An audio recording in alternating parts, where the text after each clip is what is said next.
Today's guest on the podcast is one that I'm very, very excited to have here. He's popping his podcast cherry. Wow. Wow, that's a great introduction. Who would have thought it? Yeah, in 2020. Some people call him John Hutchinson. Others call him MrDalekJD, the UK's #1 zombie slayer.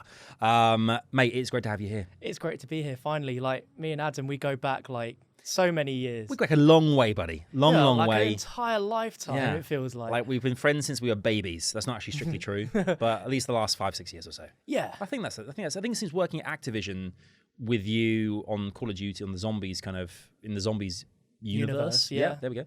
Jinxie. But I think that that's probably when we first started. I think we first met each other was through Call of Duty. Yeah, it was. I actually remember, like, you might not remember this, but how could I forget, obviously, our first meeting, but remind me, please. Okay, I'll remind you. So I made like a little sort of document of like all the stuff I've done and got some screenshots, and you interviewed me in 2015 Eurogamer at the Black Ops 3 booth. I remember this. Yeah, that's the first time I've ever met you. That was it, and what a magical moment it was. Yeah, from that moment fireworks. on, like, look at that. We met, and now look, I'm on his podcast, ladies and gentlemen. This is it. I mean, it's been a bit of a journey as well. We've done kind of tons of stuff. We've been to, I guess, like Los Angeles to COD XP together and E3 and stuff. And yeah, it's wild. A bit of a wild ride. The gaming world in general is a bit of a wild ride anyway. Yeah, you never can predict what's going to happen. No. I mean, who would have predicted that you would have become the UK's #1 Call of Duty zombie kingpin? Yeah. What a mad ride it's been for you. Yeah, it's kind of surreal, I guess. Like, when I started my channel, which was, like over 10 years ago. Over 10 years ago? Yeah, I was in secondary school, and like I saw people doing like walkthroughs on games, and I loved like playing like Nintendo games. Yeah. And I was like, I can do that. That looks well fun. Yeah. And I started doing that, and then everyone at school was getting a game called Call of Duty World at War, and they're playing the zombies mode, and I'm like, what are you guys talking about? Like, I have no idea what this is. And then I got the game and started uploading some videos from it, and the rest is history. I remember watching, because we've chatted before about your kind of part history in Call of Duty, and I think I remember watching one of your first videos, and I remember it starting like, "Hi guys, it's John here." Yeah.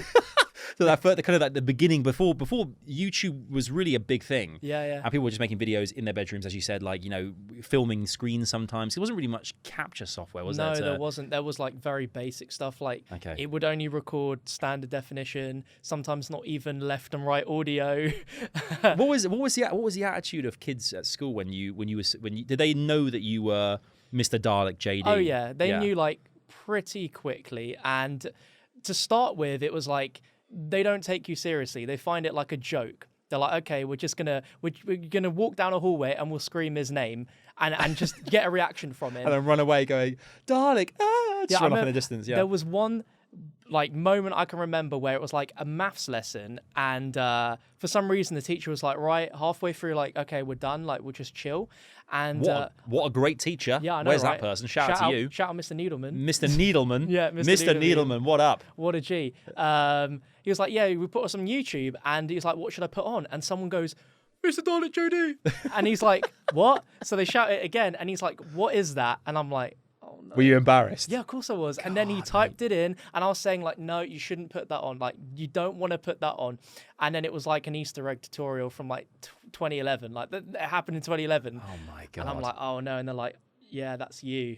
But yeah, it carried on all the way till like, I mean, like in my like year at school, they all sort of like realized, okay, this guy's actually like becoming sort of bigger on YouTube. But it wasn't about money then. It was more about fame, right? It was like notoriety. Oh, my channel's got 1,000 subscribers. I'm a big deal. Okay. So like the way the money thing sort of worked was, I was in year 11, and this is a wild story. So I want to hear it. Yeah. So I was doing BTech food. So like, like cooking food. Economics. Yeah. So YG. The school was having a musical, and I was, as part of the course, I was on the catering team. So I had to like make all the like desserts that were being sold.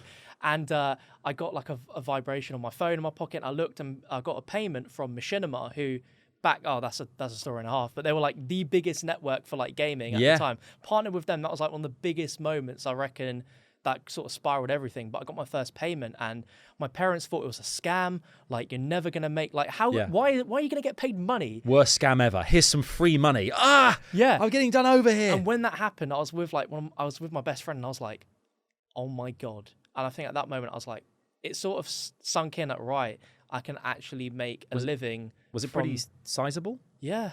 Okay. But I was like, how old was I? Like 16? Okay. And I had no impression on how much I was supposed to, like, how much is a good amount, how much is a bad amount. And I was like, whoa, this is kind of nuts. And 16 as well. Yeah. Like, you know, no one's got, no 16-year-old's got money. Yeah, really. No, they've just got pocket money. Yeah. Or like they borrow from the bank of mum and dad. Yeah. Yeah. It was I think I had wild. enough for a Bacardi Breezer or a Hooch. One of those bad boys. Good old hooch. Hooch, mate. I think it's still going strong. I think course someone out yeah. there is still drinking it. Of course, Weatherspoons still have it in the fridge, so surely someone is. Shout out to Weatherspoons, who in no way are sponsoring this podcast. But it would be just to make great sure. if they were. It would be great if, yeah. Yeah. You're welcome to if you'd like to.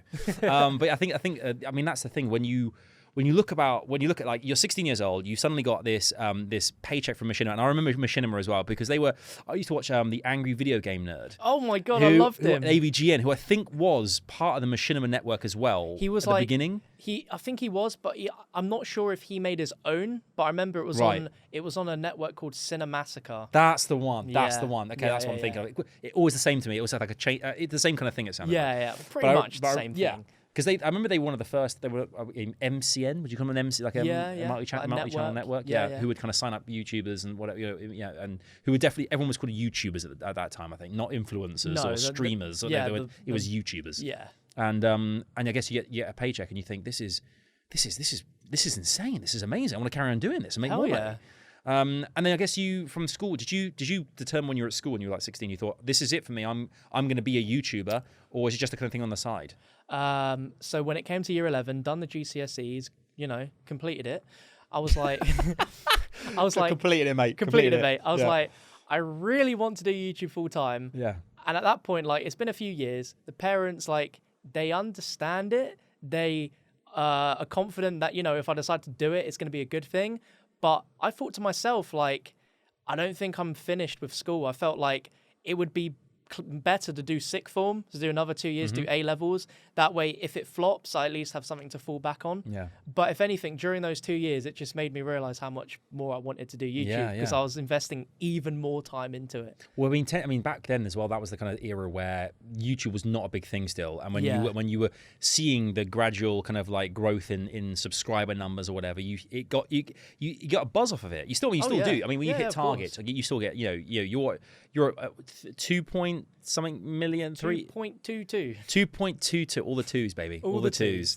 But 2.22 million is an insane number as it is. But when you're kind of hitting those incremental 1,000, 5,000, 10,000, 100,000, when you get to plaque-worthy numbers, I mean, that's when you kind of think, wow, the grind is paying off. Oh yeah, yeah, absolutely. I mean, that's when you get to that kind of number, do you remember when you how old you were when you first kind of hit those like 100,000? Was that kind of an early goal, or was it? Did it take quite a long? Because it seems that a lot of people we've had on the show as well, like influencers, have come on and said that to get to that first like 100,000, it took time. Yeah, it took time. I remember it took about 2 years. Okay. And I remember specifically because, I mean, I was looking through all my old videos like before the end of 2019 because I was debating, do I do a video looking back over the decade? But there was just so much. It was so hard to go through it. Yeah. But I remember when I hit 100,000 subscribers, it was just before Black Ops 2 came out. So that was about 2012.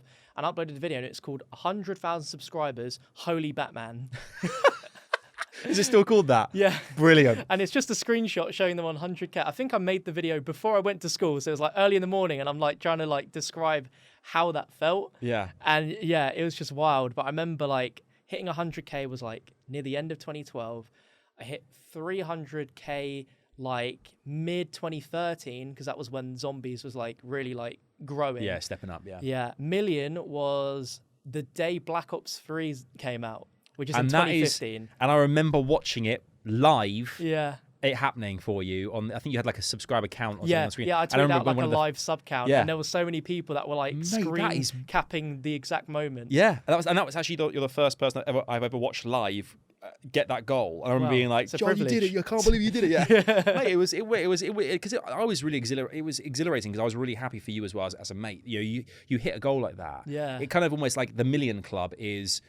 At that stage, at least anyway, when you got to something like that, when it was all about subscriber numbers, and you hit that number, and all of a sudden you know you're on the next level now of like kind of brand deals. That's it. Yeah. Like having like you've got 800K. Like, okay, that's pretty good. Yeah, but yeah, 1 million, like, a million is like, just okay. sounds, yeah. But now, when you subscriber count used to be everything. That doesn't really matter anymore. It seems. It seems like it's all about views now. That's the main thing. Yeah. So the main things are having like a very like attractive title, the thumbnail not being clickbait, because like we don't want to be clickbaiting anyone. You don't want to clickbait. No, but it needs to be like very bright, colorful, attractive, appealing to the eye, so that like if it appears in like a recommended, like boom, they'll click on it and your video will just pick up. And yeah, you could have like literally like 100 subscribers, even less than that, or you could have like a few thousand, and it just takes one video to just go like that and recommended, and like that's it. Because it seems that everyone, the adpocalypse, all these different algorithm changes happen all the time. Yeah. It must be frustrating for you as a content creator to have to constantly try and keep up with the way things are moving. Yeah, to like describe it to anyone that sort of can't really understand what that means. It's like, imagine like you go to work, and then all of a sudden everything that you do has just been changed without any warning whatsoever. You have no idea, and you've got to work it out for yourself.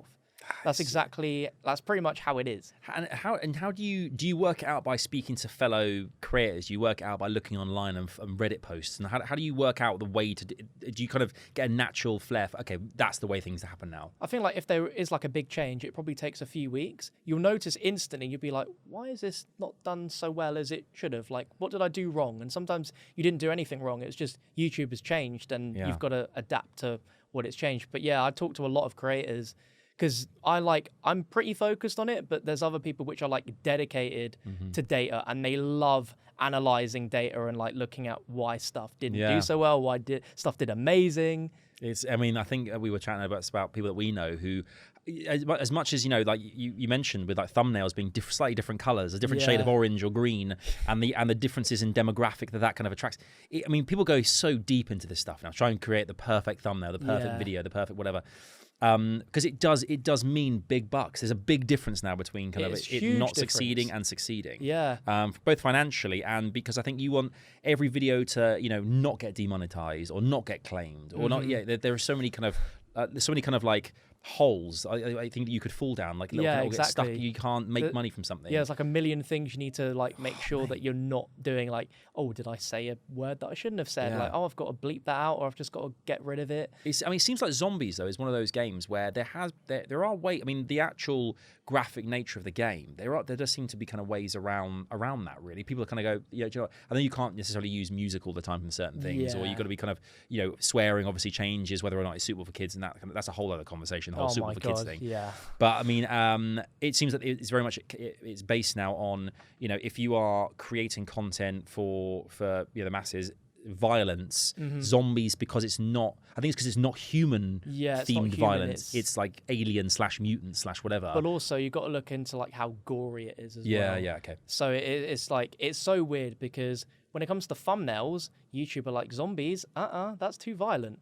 But video-wise, they're like, well, it's not real life, it's a video game, like, that's fine. So it's just a very weird balancing act. Yeah, it seems it. But you found ways around it. Obviously, you've gotten to 2.22, all the twos, million subscribers now.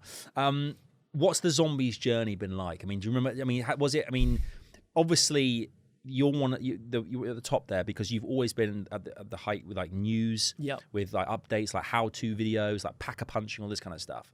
Tell us about the whole kind of zombies in general, and where you think that where it began and where it's come to now, in terms of like how the game developed over time, the storyline. Has it been something which it must have been a grind to get there, like every step of the way? Yeah. So like we were talking about this a bit earlier, but in the early stages, like it was just innocent. It was a fun game mode that you played with friends. You didn't really have any idea what was going to happen like next, and then there's like DLC maps, and it just keeps growing and growing and growing. But I think like compared to when it started to now, there's like a lot of like the community's grown on people that are dedicated solely to it. But then there's like sort of like little alternate routes that people enjoy on playing it in ways that you didn't really expect. Like you've got like the Easter egg guys, and that's something we could talk about for like hours and hours. Yeah. So yeah, so like it's a secret quest basically within like a map where you're supposed to survive against the undead, but there's something else that you've got to do, like a puzzle to solve. Because it's kind of like it's basically survive the waves of zombies, and Yeah, they get increasingly faster, stronger. Infinite waves. They get stronger and stronger. They get stronger. Your weapons get weaker. You need to work out different ways and tactics to survive. And it used to be about what round can I get to? Like getting to like round 100 back in like the first Zombies mode or like Black Ops 1 was like unheard of. Like if you got to round 100, you were like the king of YouTube. You were a god. Yeah, you were a god. Yeah. But now anyone can do that because it's just so normalized now. Yeah. So now they look for like alternative ways to play, like finding the hidden quest, or like I'm gonna stay in the starting room, or I'm gonna use this weapon only, or I'm gonna hit the box twice and whatever I get, that's what I've got to use. Or like if it's the transit map, I'm gonna stay in the bus and never leave. It's just like stuff like that. Yeah, and has it always been? Because it must. I mean, you're obviously competing against other zombies. Because obviously there's a finite, Easter egg. There's a thing that there's a way to do it, and this is how you do it. And obviously, you mentioned there's different ways that you can find your video content and make things a bit more kind of like fun, or change the game up. Yeah. But the actual way in which you've got to be the first to deliver video content, or I've got the first bit of footage which is from completing, like, it must be such an insane time. Oh yeah. When that's all kicking off. Yeah, it is. It's a blend of stress and like adrenaline, because you're like, oh my god, I've just found this thing that no one else in the world has found yet. This is unbelievable. But with that also comes the stress, because like I'm competing against multiple other YouTubers who are also my friends. So like, that's got to be weird as well. It's weird because like when there's nothing going on, like we're all like, happy pals, like we go and do whatever we want. But yeah, when there's like competition, suddenly everyone sort of becomes like a bit like, I'm going to keep my cards close to my chest and see if I can do this before you. But I guess that sort of friendly competition is always good, because then that drives you to keep going. But I mean, it's not, for those who've not played a zombies game, it's not just a case of, go and press that button then that button. We're talking about things like you've got to memorize Morse code, and then the way a clock ticks, and find the certain posters that are highlighted, and it always change. I mean, it gets so complex. Yeah, it's like, how the hell did anyone think of this? Yeah, like half the time when you discover like the steps, you're like, who thought of that? Yeah. Like there's like a tiny detail in this window. There's this little rock. You just got to shoot it, and then this bone's going to start floating, and you've got to repeat that 6 times. It's just like... has there been a certain part of an Easter egg that you've thought, that is the most mad thing I've ever? What's something that kind of blew your that mind? exact thing. So the map's called Revelations. It was the final map for Black Ops 3, and at that time, like the community was at the biggest I think it's ever been. And there's this step where you have to create a body, and you've got to find bones. And there's like very specific details outside the map, and you have to shoot a gun to get this bone to appear. No one had any idea that they needed to do that, and that took about 4 days. I mean, to find. Do you? I guess it comes a point as well where everyone wants to experience this solo for the first time and give it a go. Does it come a point where all you guys all team up together and go, right, guys, let's just have an agreement here that we just get this done together as a group? Yeah. Is there like a certain amount of time that you let go by before you kind of team up and say, let's all just work together and get this done? Well, it's interesting you ask that, because like when a new map comes out, we always want to have like a solo experience to like sort of, get used to it.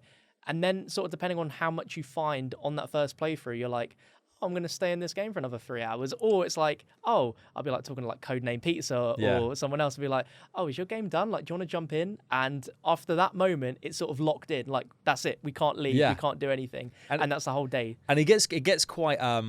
I guess we get kind of like territorial about like the UK versus the US teams as well. It seems to be a lot of like, you and Pizza and others will kind of team up, whereas you wouldn't necessarily like Noah J and those guys, because you're like, you want to make sure that the UK do it first. Oh yeah. Great Britain first, then we'll start to share. Exactly.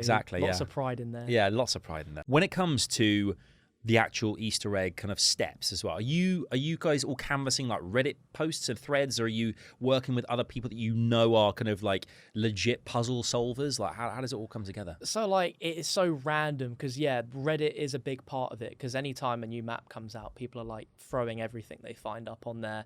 I mean, we all live stream like searching this, so like we have lots of people watching these streams. Some Thousands, people, man. thousands, like tens of thousands. So like chat is always like, you know, suggesting stuff. And also with the streaming side, it's like we're so focused on the game that we want to read the chat, but we can't because there's just too much going on. Yeah. So then people donate and they suggest stuff as well. So you get a lot of ideas constantly bouncing back and forth. And obviously you get trolls as well who give you false information and try and ruin the game too. Because, hey, 2020, baby. That's and what like, happens. hey, you've got like 10,000 viewers. Let's just make him look like a right idiot. Yeah. I mean, with that comes some serious pressure as well, because you're almost like, if you don't do it or you don't get to the same spot that someone else has in the same field, then you're kind of seen as like, oh, well, I'm not going to watch Dalek's videos anymore. I'm going to go and watch, you know, like Noah's videos because he knows what he's doing better than he does. That's exactly it. Or like, say like any one of our friends that we're not playing with is streaming and they find a step.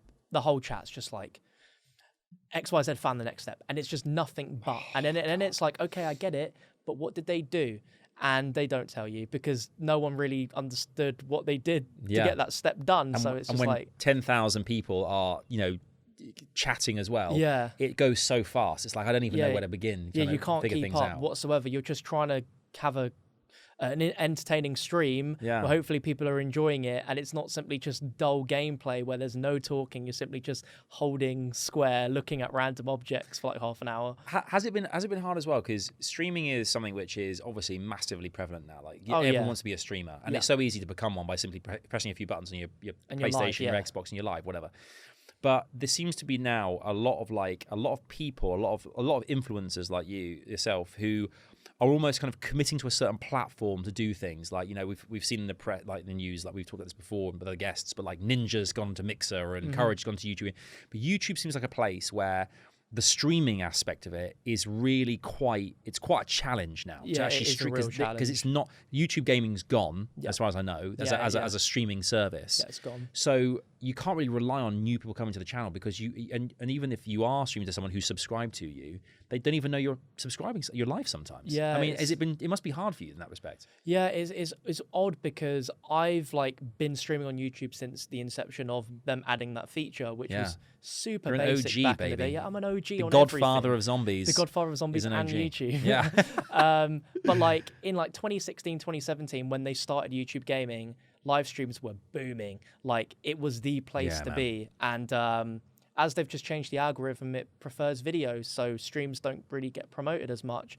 So now it's like a case of like looking at, what do you want to prioritize? Do you want to prioritize making videos so that, you know, they get good ad revenue, or do you want to do streams? And if you've got a great audience that like love to donate to you, then that's perfect. Like that's a great way to do it. When you're doing a stream though, like with the donation aspect, because the money stuff always fascinates me, because people, I think there's this impression of like, you know, that people online are making tens, thousands, millions, and many are. Many are. But it's not always the case. But it's not always the case. Yeah. But then there is that impression there. So when donations, like, is it a thing that obviously ad revenue from videos and residual views from other videos you've made in the past and stuff is kind of your main bread and butter in some respects, or brand deals and such. But donations, is it kind of just like a thank you guys? Like does it have a big impact on actual? Or if you're doing a stream, is that a big reason to do it, or is it kind of just like a little bonus for actually trying to do this thing in the first place? Honestly, I think that really depends on the streamer and how they use the donations. Like if it is just a very bland like animation and the streamer's not really giving a lot of input into like checking the donations, like really like making them feel like, oh my God, you've just done this. This is amazing. Like, oh, thank you so much. I feel like I tell people like, thank you so much. You don't like, this is amazing. You can just sit back and watch the stream now. You don't need to donate any more money. And for some reason, they just keep donating more. And I'm like, which is lovely. This is lovely. It's nuts. Yeah. But for other streamers, I guess, streaming purely for donations is like probably. I mean, that girl that came out recently, didn't she? You see it online? Oh my God! Yeah. I forget her name, but I don't remember her name, but I didn't pay attention. I was just gobsmacked at how ridiculous that was. So I forget her name, but this American. I think she was American. Yeah. She was on Twitch. On Twitch, and she was basically saying to her Twitch chat, like she was yelling at them, saying, you haven't donated for over like an hour. You haven't subscribed. Like, what do you think I'm doing this for free? This is my job. You want to give me money? And she was bitching at her own fans, saying, you're not giving me enough money. And it's like, dude, you're doing this. You're playing games and getting money for it. Sometimes, like that is a luxury. That's enough, right? Yeah, Surely. absolutely. But to actually kind of be, and she wasn't even begging. She was just having a go at everyone. Yeah, and it was just like, come on. It is the absolute wrong attitude. Oh. Like if you do that, obviously you're never going to get donations. No. It's just, I don't understand. I thought it was a parody. I'm not going to lie to you. Yeah. I couldn't believe it was real. Yeah, it was and there insane. was more than one instance as well. Yeah, multiple. I'm sure there were a lot of. I mean, I saw a stream recently where a guy was playing with Pokemon. Oh yeah, Pokemon. Yeah. And then there's a guy playing with her, and an attractive girl who's streaming, playing. I think she was playing Fortnite or something. And his wife walked in the room. Did you hear this? Oh yeah. His I've wife heard walked in the room when he was, and you don't see him. You just hear him on the comms, and basically finds out that he's playing with like this young attractive streamer, and goes mad at him. Yeah. I think he even starts like. I think she even kind of like struck him. She was well annoyed. Yeah. And he was like, he had to talk in code. Yeah. He couldn't explain. He was like, "Are you in trouble? Is this like your wife, or is this something else?" And he's like, "The first one." Yeah. And he was like, I gotta go now. It was like, wow. That's pretty wild to listen to. That kind of stuff obviously goes viral because she's a huge star. Yeah, of course. And that kind of thing happens. But yeah, the streaming side of things, I think obviously like the commitment from creators like yourself to like, for you to go from YouTube, which is where your bread and butter in terms of your subscribers and numbers and such, suddenly go, right, I'm going to go to Twitch now and do my streams there. Yeah. There's got to be an incentive, I guess, because otherwise it's pointless because all your fans are on one platform. Yeah, that's my exact ideology. I'm like, I've got 2 million subscribers on YouTube. I have like 10,000 followers on Twitch. It doesn't make sense to stream on Twitch. I'll stick to YouTube. But like, it's interesting you brought that up because like in this day and age, streaming is now like sort of like equivalent to like the transfer window for football. It's like all these big time like YouTubers or streamers, they're signing these massive deals and moving massive deals. Yeah, like unfathomable tens of amounts millions of money. Of dollars. Yeah, yeah, it is crazy. It is crazy, but I mean, it makes sense that is going to happen. I mean, it was going in that direction when you talk about the money that people are making. It's only going to get bigger. Yeah, which is wild. It is really wild. I mean, with the pressure that you faced in the past, or by being at the top of the game when it comes to zombie news and the like, you must have had your fair share of trolling as well. Yeah. Does it come from other creators at times? Or does it come from like? Is it mainly like? Do you then because there's a lot of there's jealousy, there's envy, there's people can see, oh, someone's really successful, I'm going to jump on the bandwagon and say something about that person because I know it'll get views or I know that it'll go viral. Yeah. Is it quite a difficult ground to tread amongst that because the trolling comes from, I guess, from all over? It goes from all over. It's a bit of a learning curve. Like if you've never experienced it before, it is pretty rough. Yeah. Like it can do some stuff to your mental health. But, I mean, which is obviously something that everyone's very concerned about at the moment, is like making sure that people stay healthy. Yeah, exactly. When it comes to mental health. Yeah, but I think gone. It's just like the ideology is like if you put yourself in the position where you're watching someone and you're thinking, why am I like I personally couldn't see like me watching anyone and wanting to like troll them or hate on them for no reason. But I guess there is an element of jealousy. There's an element where people just don't like the way you do things. Like they are very passionate about something and you're one of the biggest sources for that, but they just don't like the way you do it. They prefer someone else, or they just think, you know what, like this guy, he doesn't care about this really. He's only doing it because he sees dollar signs, which is not true at all. Be so infuriating. Because the amount of like time and effort you put into it, like surely it's like, it's... Well, I mean, an incident that comes to my mind is when there's obviously always going to be the balance between when things go live, because obviously, as you said, it's a race. It is a race. The Easter eggs are a race every time this happens, and then when you get one market like the US market or NA North American influencers get access to a map before the European ones do, or vice versa. Yeah, that creates uproar because it's not fair. Yeah, is the thing as well. Has that been a bit? That seems to be quite a big thing when those kind of thing happens. It seems to be quite you get a lot of like, not I want to say trolling, but there's a lot of bad baggage. Yeah, there's a lot of negativity from that. Yeah, absolutely. So like I'm really fortunate that Activision, Call of Duty, they support me. They want to like send me out to events to check some stuff out a little bit earlier before it comes out, record some footage, and then you can upload it just a little bit early. And back in the day, people used to think that was like the coolest thing ever. They're like, oh my God, I cannot wait to see this. It's going to be the best thing ever. This is like the best thing since sliced bread. But now it's completely different because they feel like you're spoiling it, you're ruining it. Like, I don't want to see this thing before it comes out because I want to enjoy it for myself. But on the other hand, there's like, hey, you just don't have to watch it. Yeah. Like, if you don't want to see this, then just don't watch it. Just wait till it comes out. But yeah, on that topic is like one Call of Duty game that came out a few years ago, World War II, that had a zombies mode with an Easter egg. That the dark and grey World War II maps. Yeah, the dark grey and no other colour palettes. It was, compared to, I think Infinite Warfare was so vibrant. It was so vibrant. So, like, zombies in Spaceland was amazing. Yeah, it's like such a big contrast. It's like you've got this like theme park with all these neon colours and giant like aliens. It was just so goofy. David Hasselhoff on the decks. It was amazing. It was amazing. Yeah, and then you go to that, and what happened there is we got the game a little bit early.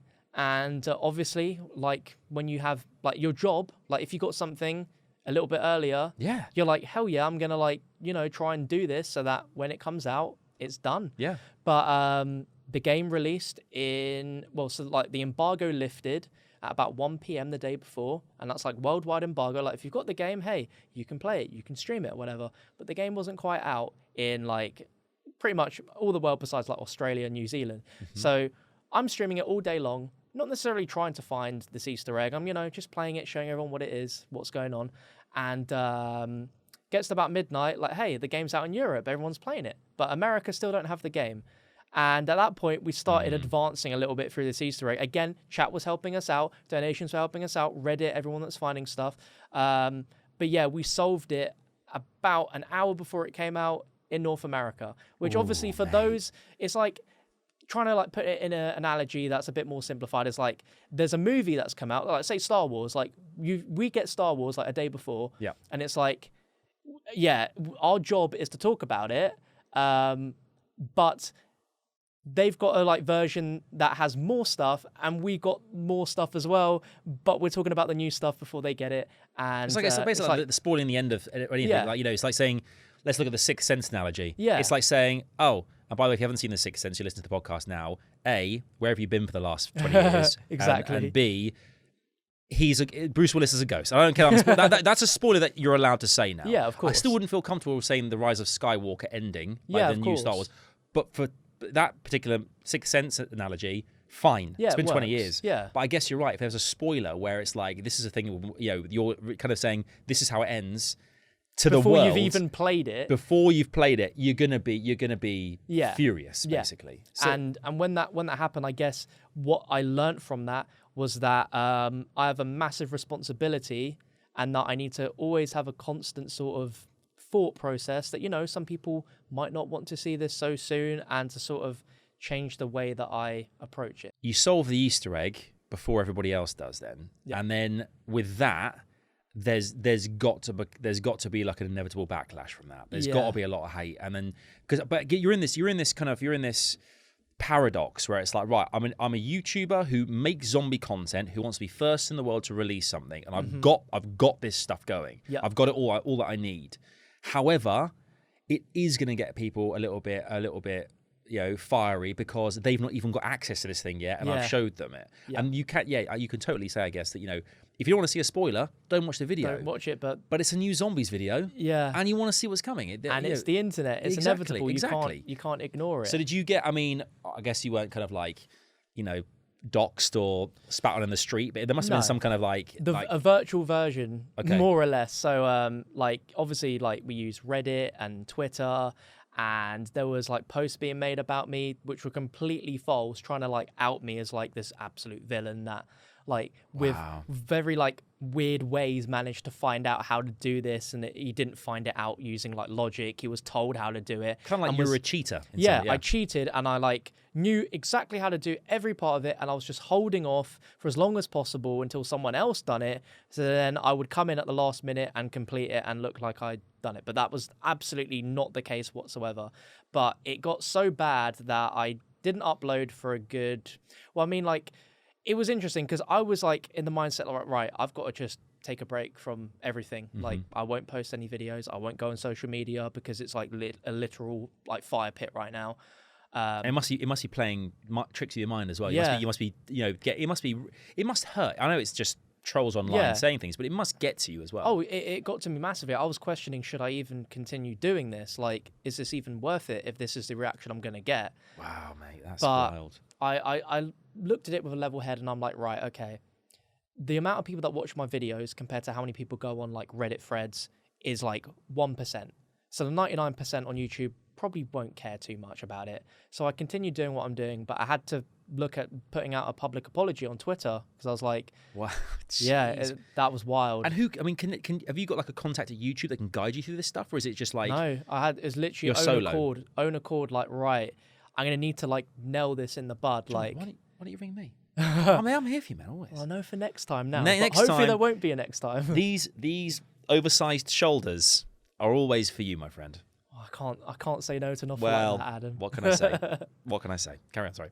Yeah, so done that public apology, which was crazy. Great response. And it's just like anything on the internet is like something happens and the next week people have forgotten about it. Yeah. And now it's like, yeah, they're completely forgotten about it. No one really knows. But a learning curve. But from that, Call of Duty were like, right, okay, going forwards, if you play any zombies map early, the Easter eggs are disabled. What? Yeah. So any like disabled? Any preview events, it's like, yeah, the Easter eggs, they're not active on this. So do what you want, you won't find anything. How can you deactivate an Easter egg? That's yeah, mad. Yeah. When Black Ops 4 came out, they announced like a day or two beforehand, they're like, hey guys, so to make sure everyone has the game, the first 24 hours of release, Easter eggs are disabled. So get in there and enjoy the map, and then get yourself ready, because in a day from then the Easter eggs are going to be unlocked. Which is fairer. It's a nice way to go about it, because it prepares me and like everyone else that does like zombie content. Like, okay, we've got one day to kind of like play it and enjoy it and do like the more simpler things, and then we're just going to go in. Yeah. And you won't see me from my room for a good week. I mean, you said Easter eggs plural as well, because in Black Ops 4, obviously, I mean, you've got, so we had Pizza on the show before. We talked about the kind of rotation of like Treyarch, Infinity Ward and Sledgehammer. You kind of rotate making CODs. And I think this year is different. The next one I think is different. It's like a hybrid or thing. But we'll come to that in a sec. But with regards to Black Ops 4, so here come Treyarch, who Black Ops 3 was massive. Oh, it was huge. You know, Shadows of Evil, all the good stuff. Yeah. Here the continuance of the storyline that was from there to Black Ops 4, and you're not just getting one zombies map on release, you're getting 4 on the week of release. Yeah, four on day one. So people are like, right, am I going to play that one or that one? Yeah, exactly. One of them is like a gladiatorial one, kind of like ancient Rome. Yeah. One's on the Titanic that's sinking, which is sick. I love that. Bonkers. One is like is Alcatraz? Yeah, Alcatraz prison. One was like an old facility, like a Pentagon or something. Yeah, in the Pentagon. Yeah. So you've got 4 different maps, and you kind of you in that situation going, right, this is amazing because I've got content coming out of my ass. Yeah. But at the same time, it's like, where do I even begin? To do this? It was unreal. Like, I like spoke to friends obviously that were in the same boat. Like, what are we gonna do? Are we gonna focus on one map together and tackle it, or are we gonna like sort of vocalize our voices and tell the community, hey, let's all focus on this map today? But yeah, like nothing prepares you for that when you're so used to like having to deal with one thing, and then it gets times by 4. Yeah, it was 4 times the work, and like it got to the point where you're looking at YouTube and you're not looking at it as like, I'm solely going to do this because it's impossible.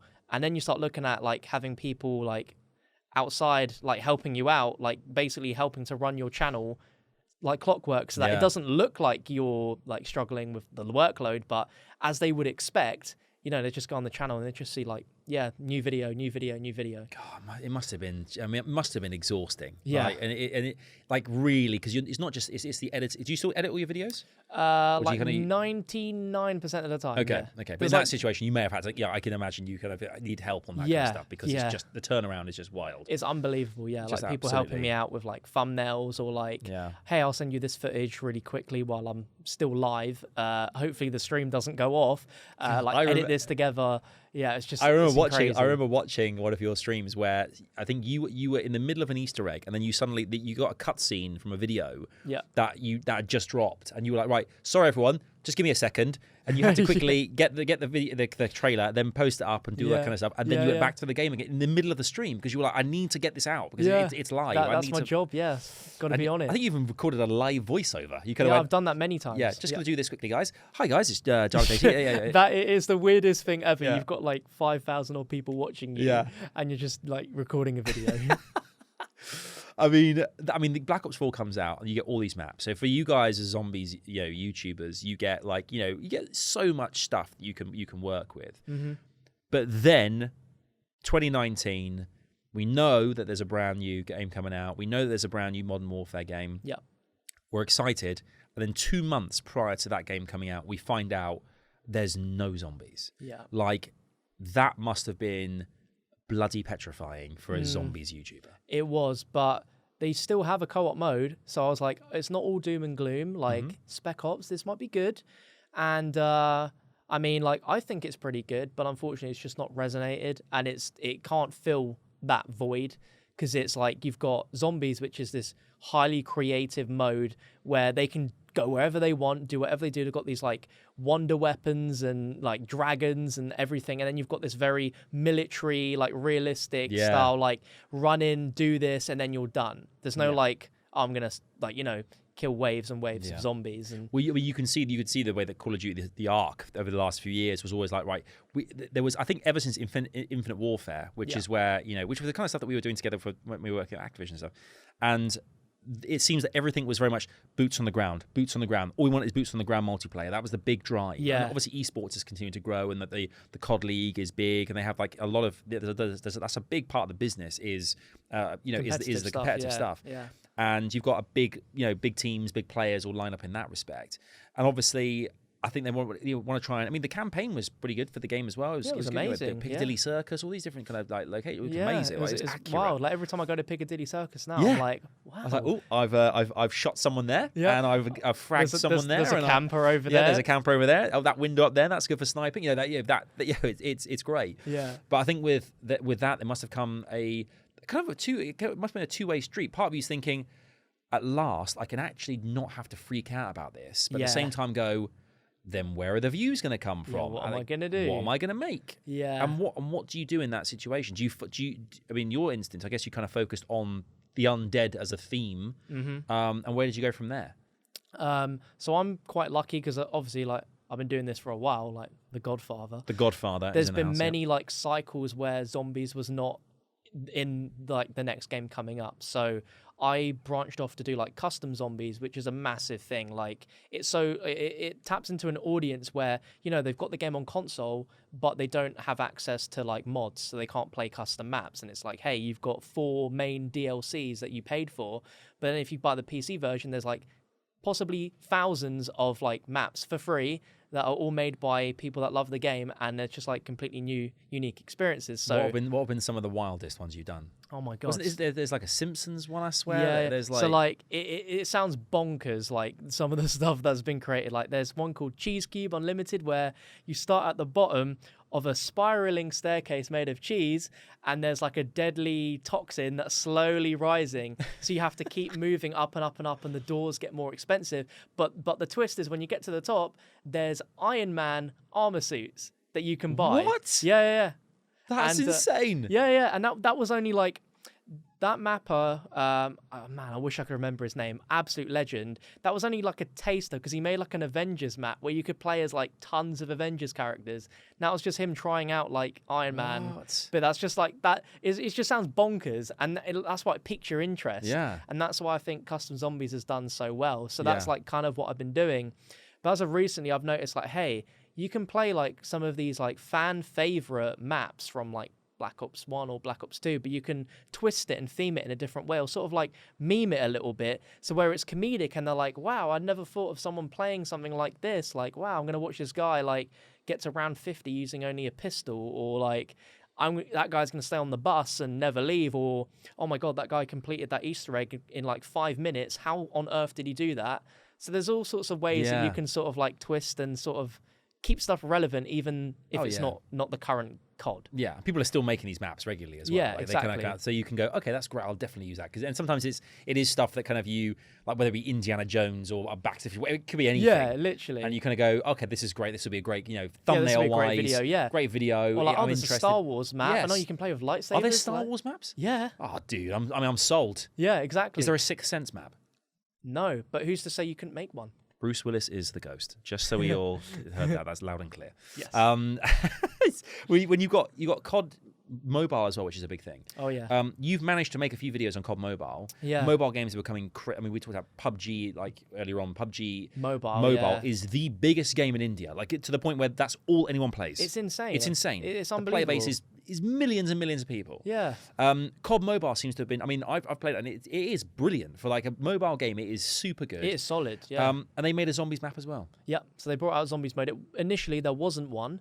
And I was like, oh no. But but with them putting a zombies like mode in it, I'm like, this is it. This is great. So it's like this is content. It's it's sort of like a slight reimagine of a fan favorite map from 2009, and yeah, that done really well. So if they keep up that momentum, then it's a great way for me to expand because like I never play mobile games, but it's like the perfect blend. It's like exactly what I would do. Yeah. And that's now made me sort of try out some other like zombie mobile games. Like I've done like a video where I tried some like knockoff versions, which were like knockoff zombie games. Yeah, knockoff Brilliant. zombie games. Where they weren't great. And the element, because they're not great, is why people wanted to watch it. Yeah. Then I've done one where I played some absolutely amazing ones. So yeah, you learn a lot. Yes, it's wild. I mean, I'm glad that they're moving into that market because there's definitely a lot of people playing those games. Yeah. I mean, in terms of COD, where does it go from here? Do we know that next year there's gonna be a new zombies map? Do we know any of that stuff yet? Or all we know is Treyarch are supposedly making this year's COD, and there's rumors that it's a Cold War setting. okay, That's literally so like Soviet Union, kind of like that. But again, that's like murmurs and whispers. It's from like pretty reliable people in the like media. But again, we have no idea. No, but I guess as time goes on, I mean, I guess as time goes on the next few months, because obviously the next set of COD games are going to be on the brand new system, PS5, Xbox Series X. Yeah. So that's exciting as well. That is, mate, it's crazy exciting. And you just know for a fact that the COD games are going to be one of the main kind of like, one of the main front runners in best games on the brand new platform. They're gonna look so good. Yeah, so good. Imagine, is it 4K? I don't know what the capability has got. I'm sure I think they go up to 8K. 8K. Yeah. Zombies in 8K. That rotting flesh. I mean, it's gonna be amazing. Just looks so good. But I mean, that's kind of, I guess it is exciting in the sense that there's going to be a new zombies map, hopefully. Yeah. Because they know there's a huge community out there playing this thing. People love playing zombies. Even now, like it's like, think of like a soap opera that's been going on for like over 10 years now. But the exciting thing this year is that it's like the soap opera had an actual end. Like that's it. It's done. But now no one knows what comes next. Dude, do you know what I'm comparing it to in my head right now? What's that? Friends. It's like Friends. Friends finished. Yeah. But the Friends gang, they're doing a lot of pictures on socials at the moment, having like, we're having pizza night in. I've heard rumours about that. Or are you talking about a new series? And I like that. Yeah, it's basically zombies. Call of Duty Zombies is basically Friends reunited. Yeah, basically. Yeah. Except that what happened at the end of Friends didn't happen in Zombies. Yeah, Courtney Fortunately, Cox the characters didn't have still... twins. Yeah. Didn't adopt twins. Yeah. And that definitely did not happen in the Zombies games. Absolutely not. But there could be zombie babies in the new one. Who knows? I mean, That's it ended dark, with but 2 children. Literally, yeah. Really? Yeah. I've just called it, mate. You literally called it. Like Just called it, Adam mate. is like the A to Z of knowledge. I'm the great godfather. Oh yes. Oh. I'm a puny little godfather in comparison. Mate, your gaming history doesn't just roll around zombies. We ask all our guests top 5 games of all time. Oh, what springs to mind with your kind of top favorite games ever? Oh man. All right. So I'm gonna put Super Mario Galaxy on the Nintendo Wii. Dude, what a game! It's just it's amazing. Amazing. Like I remember because that game is what started my YouTube channel. Super Mario Galaxy. Yeah, because to start with, you said Nintendo right at the beginning. Yeah, it was Nintendo. So like, I had no idea what to do, but I remember being so excited for that game. Like, I went to my local HMV that had like a demo of it, and I was just playing it for hours and hours. Oh, HMV. I think there's 3 left, and they're all on the same road. It's just it's just sad. It's so sad. It's so Why am I sad. crying in the Don't get me club started right on Blockbuster Video. That's a whole different thing. Yeah. I may actually cry. Oh, I used to please. love Please. Friday and Saturdays. Just walking up and down the aisles, waiting for a VHS to go back behind one of the kind of copies. Is there one left? Okay, so you got Super Mario Galaxy. Yeah. If you do say a zombies game, I'm only going to allow one in this top 5, mate. You can't geez. you can't bombard it with zombie games. Okay. So, yeah. Well, that'd be rude, wouldn't it? Yeah. I mean, like, I'm such a sucker for Nintendo games, so I'm going to put Super Mario Odyssey.